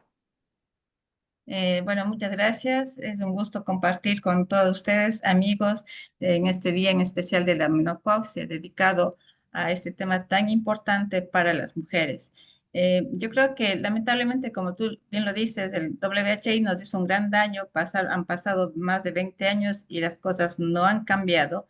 Entonces, yo creo que ahora sí hay una nueva oportunidad. Como decía Ítalo, la terapia hormonal es como un péndulo y el péndulo pareciera que ahora va a ser positivo para la terapia hormonal, porque a raíz de todos los estudios y todas las cosas, los nuevos productos que tenemos y todo, y en especial yo creo que es la mujer ahora la que está investigando más, está viendo qué es la menopausia y es ella la que va a buscar a médicos que estén capacitados en el manejo de la menopausia. Entonces, yo creo que es importante también que nosotros como sociedades capacitemos. Ya los médicos de ahora es poco probable que vayan a cambiar su conducta, pero el futuro tenemos que pensar en los estudiantes de pregrado, en los que se están formando, en que en las universidades se comience a dar clases de menopausia para preparar desde pregrado a los nuevos médicos para que ellos se capaciten en la terapia, o sea, en todo lo que implica el climaterio, y ellos sean los que vayan a orientar y manejen a la mujer en forma integral. Yo creo que ese es el futuro, educación a las nuevas generaciones. Definitivamente, consideramos muy apropiada el planteamiento que usted nos hace en este sentido, porque es evidente y no deberíamos nunca perder de vista el hecho claro y cierto de que los médicos hemos abandonado la prescripción y por efecto no estamos valorando el impacto que produce en la mujer en su salud en sentido general, el no estar utilizando un fármaco que sea útil para las necesidades que ella tiene. En relación a lo planteado por el profesor Ciceles de la salud cardiovascular, también sería interesante oír su opinión en relación a algo que él planteó con mucha contundencia, y es evidente que es muy cierto. Cuando se oye la opinión del cardiólogo en relación a el efecto preventivo que pudiera tener la terapia de reemplazo en una mujer versus el hecho de que muchos todavía plantean que no tiene un impacto real y efectivo sobre el aparato cardiovascular como prevención de enfermedad en este sentido. Sin embargo, ¿qué sabemos todos? En primer lugar, sabemos que nosotros los ginecólogos, y muy bien lo plantea el profesor Ciceles, somos los médicos que estamos con nuestras mujeres desde antes de padecer la enfermedad. Sin embargo, al cardiólogo le llega a la mujer cuando ya está padeciendo un evento cardiovascular. Entonces, ¿verdaderamente, profesor Ciceles, considera usted que en este momento se debería retomar el planteamiento de ver a la terapia de reemplazo o la terapia hormonal de la menopausia como un factor importante de prevención de enfermedad cardiovascular? Gracias, profesor Parada. Realmente lo que estuve comentando y lo que usted referenció, lo tomé del profesor Peter Collins, que es un invitado habitual en el Congreso de la ISGE, la Internacional Sociedad de Endocrinología Ginecológica. El profesor Peter Collins es del King's College de Londres, fue durante la vida de la reina su cardiólogo, de modo que debe haber sido y sigue siendo un cardiólogo de excelencia, porque los resultados lo tenemos a la vista, ¿no? Y bueno, él como cardiólogo hizo este planteamiento que usted acaba de comentar, diciendo eso, de que el ginecólogo tiene la oportunidad de instituir el tratamiento adecuado en la ventana de oportunidad, que es la que llamamos posteriormente, es decir, en el momento en que la mujer tiene menos de 60 años y menos de 10 años de cesación de su menstruación, es decir, de su menopausia. Y él decía, los ginecólogos tienen esa oportunidad, mientras nosotros los cardiólogos ya recibimos a la mujer con la enfermedad cardiovascular establecida. Entonces es un momento realmente de oportunidad que tenemos por nuestra especialidad de decidir y definir el tratamiento adecuado para evitar que el cardiólogo ya reciba a la mujer con el deterioro en su aparato cardiovascular. Excelente, excelente. También importante consideramos poder hacer planteamientos en relación a todo lo expresado, presentado por el profesor Palacio en relación a las nuevas tendencias, qué cosas tenemos sobre la mesa hacia el futuro en términos de terapia para la mujer en esta etapa de su vida. Y muy bien lo planteaba Santiago en ese momento. Nos gustaría que Santiago nos pudiera remarcar un poco todo lo relacionado precisamente con las nuevas opciones terapéuticas, la utilidad de las mismas y el futuro, lo que prevé el futuro en relación a estas opciones, si real y efectivamente debemos considerar que pudieran ser verdaderamente tratamientos que pudieran generar un impacto importante sobre la salud de estas mujeres. Muchas gracias, Alejandro. Sí, rápidamente. El tema más importante ahora para mí es señalar que los síntomas vasomotores no solo tienen que ver con la calidad de vida, sino tienen que ver también con la patología cardiovascular. Es decir, no es una tontería y es obligatorio tratarlos. La explicación está muy clara. Cuando se produce el sofoco, el bochorno, se produce una desestabilización del sistema simpático con una suelta tremenda de catecolaminas. Y esta suelta tremenda de catecolaminas afectan, entre otras cosas, muchas alteran el óxido nítrico, por una parte, por otra parte, producen unos efectos oxidativos en el endotelio que van realmente alterando ese endotelio y por eso puede existir muchas veces más hipertensión, etcétera, etcétera. Luego, el primer mensaje es, los síntomas vasomotores hay que tratarlos. El segundo es que el saber, como ya he explicado en esta charla, que existen nuevos fármacos que son inhibidores de los receptores de la neuroquinina 3 o de la neuroquinina 3 y 1, depende de que sea el fezolinetal o el ezanetal, es tremendamente importante. Luego, hoy tenemos productos con la misma eficacia que la terapia hormonal para disminuir los síntomas vasomotores. Es cierto que me pueden decir, es que la terapia hormonal es mucho más que los síntomas vasomotores, de acuerdo. Esto va a los síntomas vasomotores, es decir, Correcto. al sofoco, bochorno, trastornos del sueño, ansiedad, etcétera, etcétera. Pero con una rapidez tremenda. He visto que han preguntado, oiga, pero es que hay que, con el fezolinetan se aconseja hacer transaminasas, una prueba de transaminasas, o sea, en la basal al mes y a los 3 meses, porque puede haber el 2,1% que suben las transaminasas. Sí, pero no es un hándicap en contra. Cuando una mujer no quiere o no puede tomar terapia hormonal y está sufriendo síntomas moderados o severos, lo agradece. Y le dices que sí le vas a hacer un seguimiento con un análisis de sangre al mes y a los 3 meses, lo entiende perfectamente.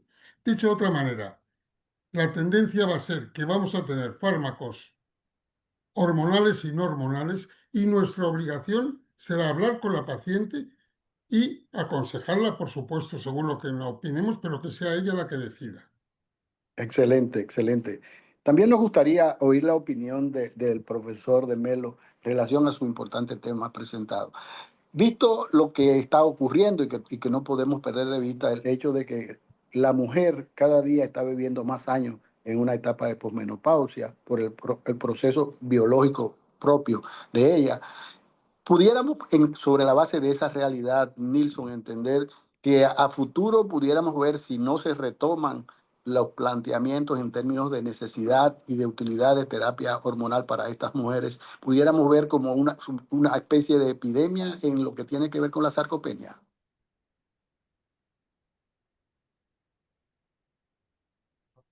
Nilson, ¿estás por ahí? El volumen, el volumen. ¿Me escucha? Sí, El que perdón, tenía perdón, apagado. perdón, Ahora. perdón. Nilson, ¿me escuchaste? Pues sí, me escuché. Sí, fue mi tío italiano, Franco Deterioro, ¿no? No, primero quería te felicitar a vos, a Temo, por el Día Mundial de la Menopausia, colocar esto. Recordar que Foi o Dia Mundial da Mulher, da menopausa, e a OMS ha colocado algumas coisas muito importantes que a respeito, uno, alimentação saudável, segundo tema, atividade física regular, terceiro ponto, equilíbrio emocional e manejo do estresse, que é muito importante, quarto, enfatizar o sonho restaurador, e el quinto, una cosa muy, muy importante también, que la importancia de los relacionamientos saludables, ¿no? Y entonces, esto. Quería colocar una cosa fundamental, que tenemos una grande epidemia, dos epidemias, que son muy correlatas, que se caminan de manos dadas. Una es la osteoporose y la otra es la sarcopenia. Ambas más o menos ocorren más o menos en el mismo momento, después de los 50 años, en general para las mujeres, en el momento de la menopausia, ¿no? La sarcopenia es demasiado grande la incidencia en este momento. A los 60 años, por lo menos en Brasil, 15% ya lo tiene. Y a los 80 años, más o menos 45% de las mujeres ya lo tienen. Entonces, eso es muy importante. Va a tener una dependencia muy grande de alguien para esto. Hablo que en nuestros países que ahora subdesarrollados, que más o menos están se manteniendo, tiene que el sistema público hay que se preocupar con áreas en que se puede hacer ejercicios o de relacionamiento de personas con más edad. Se puede correlacionar para tener una mejor calidad de vida, porque yo pienso que no adelanta aumentar solamente los años de vida, hay que acrescentar la vida a los años. Esa es una frase que me encanta mucho y es de fundamental importancia, porque acá en Brasil, a cada 10 años, hay un aumento de 3,1 años de vida para las mujeres, que en mi país ahora está con 80,4 años y nosotros hombres con 73,6, ¿no? Então, é muito importante isso. E há uma epidemia. Em Europa há uma epidemia, não? Espanha, Itália, todo isso. Uma longevidade muito grande, mas com qualidade de vida. Isso é importante. Então, nós, como ginecólogo, temos que pensar. E mira, muitas vezes não necessitamos nenhum aparato. Aquele SARC que coloquei são 4 perguntas que já dá o diagnóstico. E quando a paciente entra, eu miro como está entrando. Se está entrando arrastando sus pies, seguramente no tiene fuerza de levantar las piernas, probablemente tiene una sarcopenia. Y si tiene sarcopenia, si no tiene fuerza para levantar los pies, tiene menos equilibrio. Si tiene menos equilibrio, cae más. Si tiene más caída, mayor la posibilidad de una fractura. O sea, no, un esqueleto sin el muslo no camina. E um músculo sem o esqueleto é como uma ameba, está em el piso. Então, é osteomúsculo articular. São as 3 coisas que são muito importantes e são fundamentais. Hablamos muito de osteoporose e não estamos falando caso de sarcopenia, não? Incluso, tem uma pergunta que é colocada: qual é o produto melhor para a sarcopenia? É a HMB, hidroximetilbutirato, que não é uma bomba, que em meu país estão usando muito oxandrolona, não, que é um andrógeno sintético, que é um desastre para o coração. Então, é importante. Eu só queria colocar uma coisa daquilo que Ciceles colocou. Me perdona. Em meu país, afortunadamente, conseguimos fazer um puente com os cardiólogos. E os cardiólogos, principalmente as mulheres cardiólogas, estão unidas a nós e estão fazendo colocando que hay que hacer la TRH para las mujeres. Hay que hacer. Entonces, los cardiólogos que después de WHI tenían no más do que 5 cardiólogos en país que era favorable, ahora eles estão favoráveis, habla que tiene que hacer, que es muy importante, que es bueno. Eso es una cosa muy buena que ocurrió en estos últimos 2 años. Perdona por demorar tanto tiempo hablando esto. No, muy bien, muy preciso tu comentario y oportuno por demás. En primer lugar, me gustaría pedirle a todos nuestros queridos colegas que nos acompañan durante este webinar disculpas porque hemos recibido un montón de preguntas de todos ustedes que por razones del tiempo, lastimosamente, no vamos a poder aquí en vivo contestarlas. Sí la vamos a tener en nuestro banco y la vamos a transmitir a cada uno de los distinguidos panelistas para que vía el correo electrónico podamos contestar a cada uno de ustedes las inquietudes y las precisiones que les gustaría que nos hicieran en ese sentido. En verdad, nuestras sentidas disculpas porque tenemos compromiso de tiempo con la empresa que nos organiza este webinar, que estamos un poquito ya pasado de tiempo. ¿Alguien levanta la mano? ¿Pudiera conversar? Yo puedo hablar una cosa antes que termine. Sí, cómo no. El próximo congreso de la International Menopause Society va a ser en Brasil, de 29 de septiembre a 3 de octubre. Hace 2 semanas teníamos ya 1.500 personas preinscritas, ¿no? Y acá tenemos la presidencia de la científica internacional, está con Antonio Cano, y tenemos acá Santiago Palacio, que está responsable, y quería felicitar Santiago en público, que ha trabajado muy bien, incluso con la colaboración de Alejandro Paradas y mía. Quería te felicitar por tener hecho una cosa muy importante, hacer la programación científica más rápido posible para mostrar que nosotros latinos, aunque los ingleses no acrediten, podemos hacer algo bueno, y él ha colocado un programa científico muy bueno para nosotros latinoamericanos. Tenemos muchas veces costumbre de hablar mal, pero quiero felicitar por tanta rapidez, presteza y con un programa muy especial. Y a vos también, Alejandro, por toda la rapidez y hacer esto. Queremos invitar a todos que aprovechen los precios de las inscripciones que están más bajos y que venga a Brasil, no a Brasil, a Latinoamérica, para hacer un programa muy especial y que todos unidos, juntos, con sinergismo, ¿no? Y unidos somos mucho mejores do que cada uno de nosotros. Muchas gracias por tu comentario.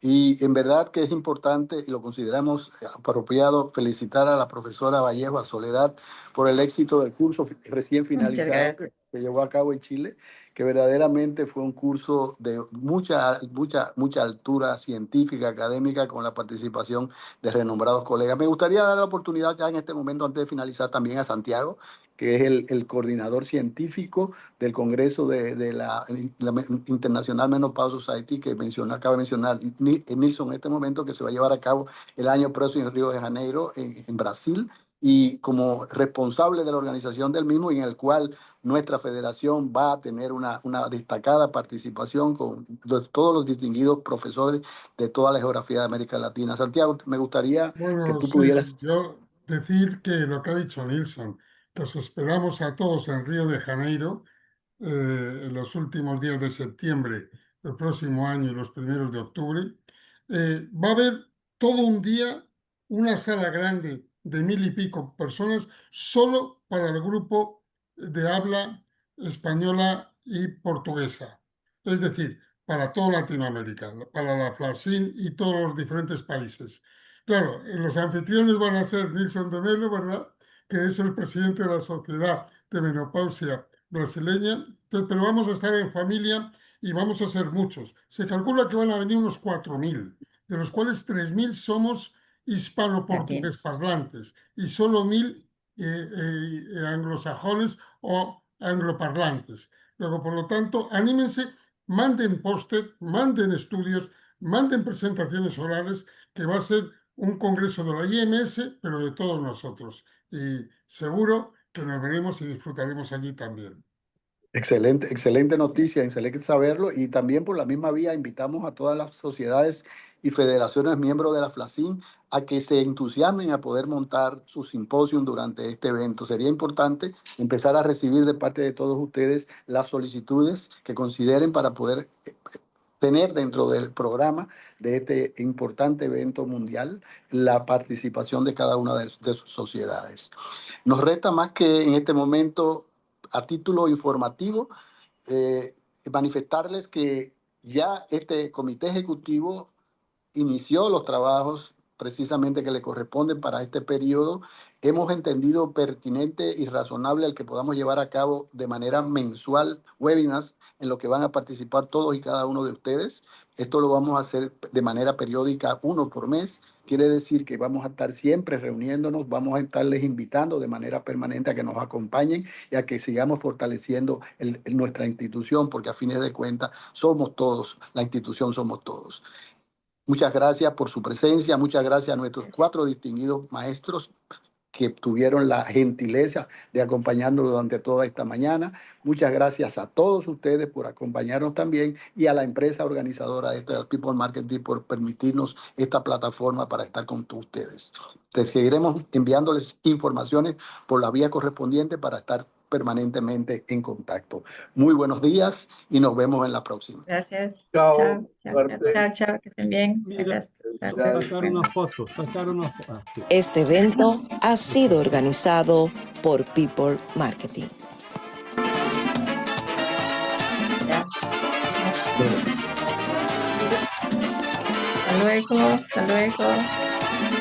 Hasta luego. Chao, chao, que estén bien.